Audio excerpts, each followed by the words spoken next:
Questions करे थे, उस एक्सरसाइज में जो क्वेश्चन थे ना वो इम्प्रॉपर भी और प्रॉपर दोनों तरीके के थे, और उनके जो इंटीग्रल थे ना वो आसान थे। चाहे improper integral of first kind हो चाहे सेकंड काइंड हो, दोनों तरीके करे, उनमें लिमिट्स जो हैं वो हमारी इनफाइनाइट थी, या कहीं कहीं फंक्शन मतलब लिमिट तो फाइनाइट है लेकिन फंक्शन अनबाउंडेड थे, ऐसे सवाल आए। लेकिन उनके इंटीग्रेशन आसान थे, तो इसलिए कन्वर्जेंस पता करना बहुत आसान था। अब नेक्स्ट जो है, इसमें कुछ ऐसे ऐसे इंटीग्रल आएंगे, जैसे ये ही आ गया sine M x over sine M x over X square plus A square, इस तरह के फंक्शन है। अगर इनका इंटीग्रेशन निकालना मुश्किल है, तो ऐसे सवालों में कैसे पता करेंगे हम कन्वर्जेंस या डाइवर्जेंस का? तो यहाँ और लिमिट इसकी इनफाइनाइट हो जाए, तो ये कौन सा टाइप है? Improper integral of first kind है, सेकंड काइंड है? Improper integral of first kind है ये, ठीक है ना। पहले सबसे पहले लिमिट देखते हैं, लिमिट से पता लग जाता है। अगर लिमिट इनफाइनाइट है तो इसका मतलब ये फर्स्ट काइंड है। और अगर फिर फंक्शन की बात आती है दूसरे नंबर पे, अगर ये फाइनाइट दिखाई देगी तो इसका मतलब फिर हम फंक्शन देखेंगे बाउंडेड है अनबाउंडेड है। तो कुछ ऐसे ऐसे फंक्शन आएंगे और भी बड़े बड़े आएंगे, और उनमें हम मालूम नहीं कर सकते कि ये कन्वर्जेंस है या डाइवर्जेंस है। तो फिर इसके लिए कई सारे अलग अलग फॉर्मूले टेस्ट बनाए गए हैं।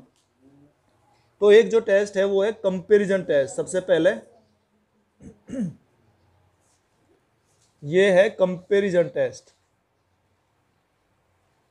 अब इस कंपैरिजन टेस्ट में जो इसमें हमें इंटीग्रल दिया हुआ होता है उनकी कंपैरिजन की जाती है। तो let f x and g x be two functions. Comparison test जो हम अप्लाई करते हैं, मान लिया एफ एक्स और G x B integrable, bounded है और इंटीग्रेबल है, जो गिवन इंटरवल दिया हुआ होगा हमें। और देखो एक चीज और ध्यान रखने की है, इसमें लिमिट जो है ना ए से फाइनाइट तक है, ए से इनफाइनाइट तक। और mod F X, mod of F x is less than equal to G x के अगर है, अगर कोई function mod F X less than जी एक्स है for each when X greater than A, then if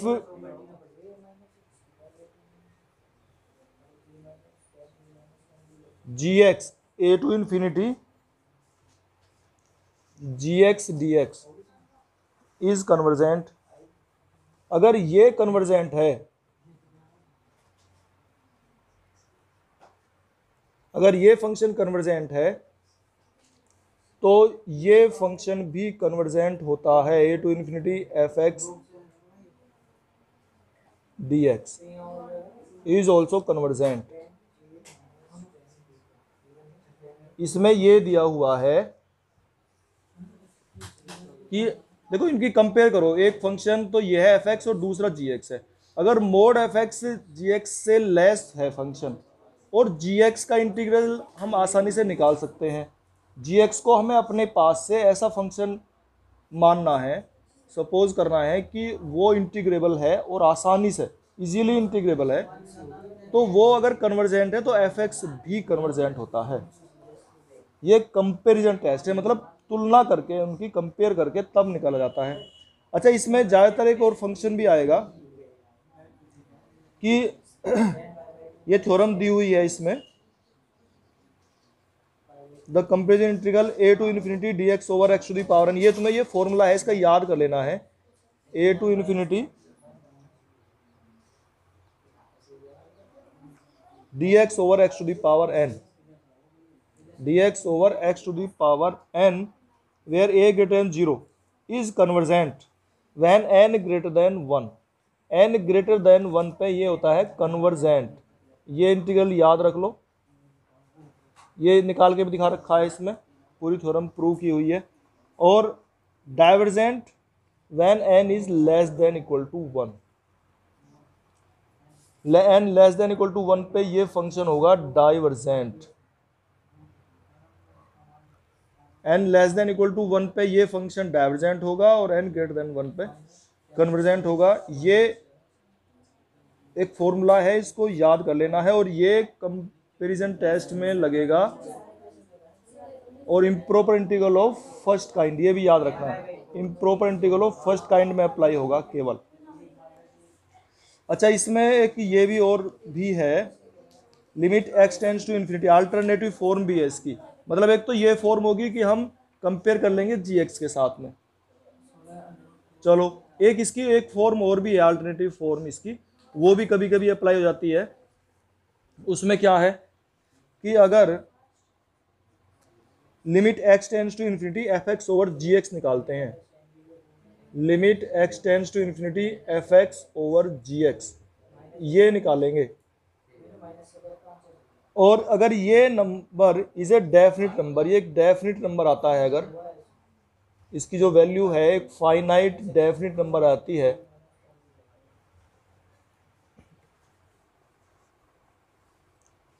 zero ना आ रही हो पर अदर देन जीरो है, ठीक है ना, अदर देन जीरो, तो the integrals f x and g x either both converge और बोथ डाइवर्स। ये अदर देन जीरो भी है, इसमें शर्त इसकी जीरो नहीं आ रही है, other than zero, then both a to infinity F x D x and a to infinity g x D x either both converge और बोथ डाइवर्स। या तो दोनों कन्वर्जेंट होंगे या दोनों डाइवर्जेंट होंगे।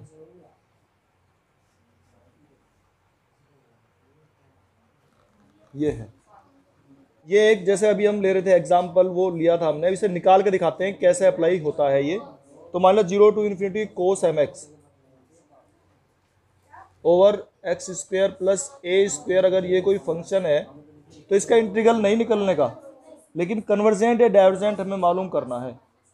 तो कैसे करते हैं, एफ एक्स फंक्शन तो हम इसे ले लेंगे, चलो ये तो हो गया हमारा F X function cos M x over x square plus ए स्क्वायर। अब दूसरा फंक्शन एक इजीली इंटीग्रेबल मैंने बताया था, जी एक्स अपने पास से मानेंगे और वो इसी में से कुछ मानना है, तो इसे मान लेते हैं हम ये, क्योंकि इसका इंटीग्रेशन निकल सकता है आसानी से। और जो ये कोस एम एक्स है, अगर इस मोड एफ एक्स को निकाला जाए, मोड ऑफ एफ एक्स, अगर इसका मोड निकालें तो mod of cos M x over x square plus A square, ये हो गया। कोस एम एक्स की जो वैल्यू है ये आप जानते हो, mod cos M x lies between 0 and 1, है ना, मोड हो गया ना, तो 0 और 1 के बीच में लाई करता है, यानी कि जैसे 0.5 हो गया, 0.75 होगा, कुछ भी है 1 से लेस होगा। और जब ये 1 से लेस होगा तो ये value will be less than equal to mod of 1 over x square plus A square होगी, ठीक है। और ये दोनों स्क्वायर में है तो ये पॉजिटिव ही होंगे, ये तो ये quantity will be less than 1 over x square plus A square, ठीक है। अच्छा, तो यहां से हमने निकाल लिया कि मोड एफ एक्स जो है वो इस ये जी एक्स है, ये जी एक्स माना हमने, तो mod F x is less than, mod F x is less than ji x के है, ये से जी एक्स से लेस है, ठीक है। अब जी एक्स का इंटीग्रल निकाल लो, इसका इंटीग्रल निकल सकता है आसानी से, ठीक है। इसका जो इंटीग्रल है, एक काम करेंगे हम इसमें, क्योंकि 0 से इन्फिनिटी है ना लिमिट, और 1 ओवर, चलो इसे जी एक्स लिखते हैं पहले, जी एक्स डी एक्स, इसका इंटीग्रल निकालना है, तो 0 टू इन्फिनिटी। अब इसमें जो है ये हमारा, भाई इन्फिनिटी को हम रख लेंगे limit x tends to infinity, तो हमने पहले ही सीखा है, तो उसे तो हम लिख ही लेंगे, limit x tends to infinity और G X integration 0 to infinity 1 over x square plus A square, इसका इंटीग्रल निकाल लेंगे हम, 1 over A tan inverse X upon A, ये हम कर लेते हैं। तो limit x tends to infinity 1 over A और tan inverse X upon A, और इसकी लिमिट्स हैं फ्रॉम 0 टू एक्स लिखेंगे, है ना, फिर तो 0 to x लिखेंगे तो ये क्या आ जाएगा भाई, x रखेंगे तो ये आ जाएगा 0 पे 0 आ जाएगा, तो 1/8 tan inverse x upon a आएगा इसका आंसर, और इन्फिनिटी रखने पर क्या आ जाएगा π/2, तो ये वैल्यू π/2 होगी विच इज फाइनाइट। हाँ चलो, इससे तो ज़्यादा ये हमें ये देखना था, ये नंबर जो है फाइनाइट नंबर है, मेन तो हमारा ये है इस पे टारगेट, तो इसका मतलब है डेफिनेट रियल नंबर आ रहा है, और अगर डेफिनेट रियल नंबर है gx और gx से छोटा है fx, तो इसका मतलब जब gx से छोटा fx है और gx एक कन्वर्जेंट फंक्शन है, क्योंकि इसकी वैल्यू निकल गई तो एक कन्वर्जेंट हो गया, तो अगर ये कन्वर्जेंट है gx तो इससे छोटा fx है तो वो भी कन्वर्जेंट होगा, ये हमने कंपेरिजन टेस्ट में बताया था। तो इसका मतलब यहाँ से निकल गया है कि fx इज ऑल्सो कन्वर्जेंट। तो इस तरह के मैंने तुम्हें एग्जाम्पल बता दिया है, अगर क्वेश्चन निकालते हैं तो ये कंपेरिजन टेस्ट है था कंपेरिजन टेस्ट। कुछ इंटीग्रैंड ऐसे होंगे जो हम कंपेरिजन से भी नहीं निकाल सकते, हमारा कंपेरिजन टेस्ट फेल हो जाएगा, और कन्वर्जेंट डाइवर्जेंट फिर कैसे निकालेंगे, तो उसके बाद फिर आता है म्यू टेस्ट। अगर कंपेरिजन से नहीं होगा तो फिर म्यू टेस्ट से करके देखेंगे। अब म्यू टेस्ट क्या है कि मान लिया let f x be bounded, ठीक है, let f x be bounded and integrable, bounded है और ये इंटीग्रेबल है, और इस इंटरवल में है, in interval a to infinity, a is greater than 0। तो अब ये कहता है if there is a mu, if there is a mu greater than 1 such that limit x tends to infinity x to the power mu fx exist, यानी कि ये value अगर exist करती हो, x to the power mu fx अगर exist करता हो, then a to infinity fx dx, जो हमसे इसने पूछा है question, a to infinity fx dx is convergent, तो वो कन्वर्जेंट होता है। तो इसकी शर्त ये है, हमें ये याद करना है, इसमें हमें याद करना है, इफ मैं निकाल के भी दिखाऊंगा, mu is greater than 1, example लेंगे हम, if mu is greater than 1। अच्छा, फिर इसमें एक शर्त और भी है, if there is a number mu less than 1, तो यहां तो जैसे हमारा म्यू ग्रेटर देन 1 था, if there is a number mu less than 1, अगर म्यू लेस देन 1 है या इक्वल टू 1 भी है, देखो बिल्कुल डिक्टो ऐसे याद रखना है, इसमें ग्रेटर देन 1 था, यहां लेस देन इक्वल टू भी है, such that limit x tends to infinity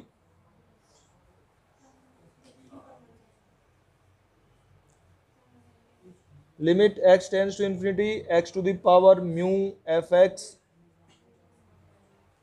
exists and is non zero, ठीक है, then a to infinity fx dx is divergent. तो जो हमारा क्वेश्चन था वो डाइवर्जेंट होगा, या ये वैल्यू अगर निकल के आ रही है, या इन्फिनिटी आ जाओ, ये जो x to the power mu fx है ये इन्फिनिटी भी आ सकती है, या माइनस इन्फिनिटी आ जाए तो भी डाइवर्जेंट होगा, plus infinity minus infinity divergent है, और अगर एग्जिस्ट कर रही है लेकिन म्यू की वैल्यू हमारी greater less than equal to 1 है तो भी ये डाइवर्जेंट है। ये म्यू टेस्ट है। मैं तुम्हें एक एग्जांपल दिखाता हूँ इसका। देखो ये क्वेश्चन है 1 to infinity D x over x to the power 1/3 और 1 plus x to the power 1/2।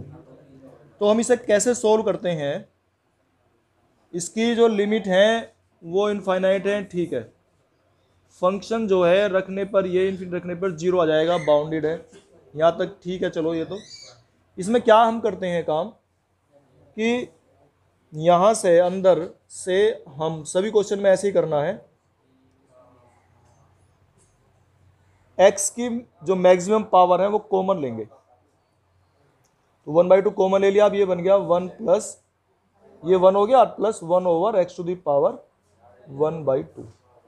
ये fx की वैल्यू निकल के आ गई हमारी।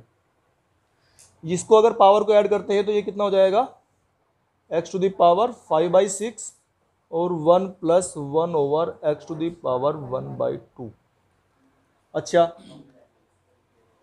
हमारा क्वेश्चन क्या था, वो जो हमने म्यू टेस्ट पढ़ा है, limit x tends to infinity x to the power mu fx। ये जो वैल्यू है अगर ये हट जाए यहां से किसी तरीके से तो क्या बचेगा हमारा, देखो मैं वो लिख देता हूं, जो बचेगा ना वो लिख रहा हूं, 1 plus 1 over x to the power 1/2। ये हमारी ये टर्म खत्म है, तो ये बचता है 1 ओवर। अब इसमें अगर x की वैल्यू इन्फिनिटी रखते हैं लिमिट हम, तो 1 ओवर इन्फिनिटी 0 और 1 प्लस 0 1। तो ये वैल्यू हमारी फाइनाइट आ रही है, लेकिन यहाँ पे हमने करा क्या है, इससे मल्टीप्लाई करिए। देखो अब हमने मल्टीप्लाई किससे करते हैं, ये था हमारा x टू दी पावर 5/6, हमने इसमें मल्टीप्लाई करनी पड़ेगी, जरूर इससे करनी पड़ेगी, तभी जाके ये इससे कैंसिल होगा। तो हमने x की पावर म्यू की वैल्यू रखी है इतनी, x टू दी पावर 5/6, यानी कि म्यू की वैल्यू ले रहे हैं हम 5/6। अगर म्यू की वैल्यू हम 5/6 ले रहे हैं तब जाके ये फंक्शन हमारा एक फाइनाइट नंबर आता है। और हमने ये पढ़ा है ये वैल्यू क्या है, लेस देन 1 है, ठीक है। हमने पढ़ा है कि अगर म्यू की वैल्यू लेस देन 1 आ रही है और ये फंक्शन एग्जिस्ट करता है तो फंक्शन कैसा होता है, डाइवर्जेंट। ये म्यू टेस्ट है, तो ये उससे भी नहीं निकल सकता, हमने पिछले उसमें करा था। कोई कोई क्वेश्चन ऐसे हैं दोनों से भी निकल जाते हैं, है ना, ये हो सकता है, लेकिन इससे और आसानी से हो रहा है। कभी कभी हमें वो टेस्ट ना याद आए हों तो इससे भी कर सकते हैं। बहुत सारे क्वेश्चन हैं जो कॉम्बिनेशन से नहीं होंगे तो इससे होंगे, तो ऐसे